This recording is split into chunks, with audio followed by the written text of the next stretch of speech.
timore e kor gwenge magwa. Tipo mineno ka ma en Justina Wamae. Justina Wamae ne en jalup George Wajakoya ma Roots Party ka bende na gichunga e lemo mar tend piny Kenya. Katika mano ntiere weche ma bende osebedo kaluoro Justina Wamae kaluore gi bura ma bende nodonjne godo gi duond bura ma Roots Party. Kaluore gi legal director, mano director mochungne chike e duond bura ma Roots Party mungere kaka Washira.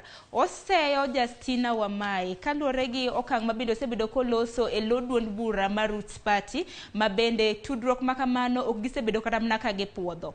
Korka kore Justina Wamae wacho ni weche ma bende osebed ka iwacho nothicho oko ka bende bura ma bende nodonjne godo nego bedni ne iwinjo mano committee mar disciplinary nego bedni na winjo chieng' tich abich mar jumani ma bende biro bedo chieng' tarik 26. Odiochieng' ma kawuono jaul wach e lo Justina Wamae mong'ere kaka Raidon Munoko bende oluongo jofwambo ka ondoromo kanyo saa 6:50 nitiere twak ma biro dwaro nyiso jofwambo moluorore gi bura maluoro Justina Wamae. Bende biro gi wang'wa itwa ponono ni bura makamano biro timro odiochieng' ma kawuono wabiro bedo kwa kilo nini en ang'o ma bende biro bedo katimore.